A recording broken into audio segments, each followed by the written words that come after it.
Basically, our Prime Minister his language against China is definitely changing. It's hardening up. We've offered 10,000 visas, special visas for Hong Kong residents to continue their stay here in Australia. It's angered China.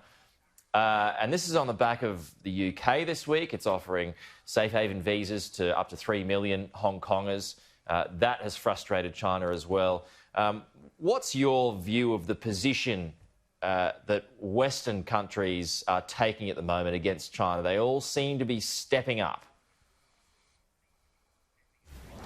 Yeah, the English-speaking world in particular seems to be drawing a common hard line with regard to Chinese behavior, whether it's part of the Five Eyes counterintelligence program, which England, the UK, Australia, and New Zealand all participate in, or the visa program. We're all very concerned about this and forming a common front against this emerging threat. It remains to be seen how soon and how wholeheartedly non-English-speaking European countries will be following suit. But it seems like everyone who speaks English policy is coming rapidly into alignment. I had a foreign policy expert on the show a little bit earlier this week, and he believes that China will eventually go the way of the Soviets. It will implode from within. That may well be the end game for China when it comes to this aggression that it's showing. What's your view on that? What's your take?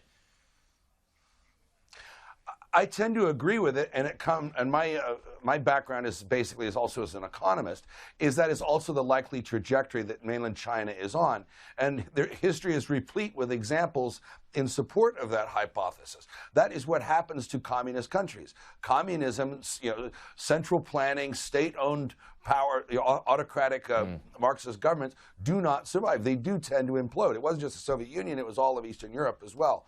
So unless China adopts market-oriented policies and embraces freedom, which is also very dangerous to communism, it seems like that is the likely medium-term fate of the regime. I guess the only thing that would go against that at the moment, wouldn't it, is that the local economy, the Chinese economy, and you probably know this better than I do, is that it's going reasonably well at the moment, considering that coronavirus cases have come off? A couple of things. First of all, nobody knows what the true status of coronavirus in China is. We know what the Chinese Communist Party says it is. We don't know what it really is. Two, we don't really know the status of the Chinese economy. Remember, the Soviet Union was telling us for years how wealthy and successful in these robust and rosy GDP forecasts right until they went broke. So you don't know. You can't take any numbers out of China seriously.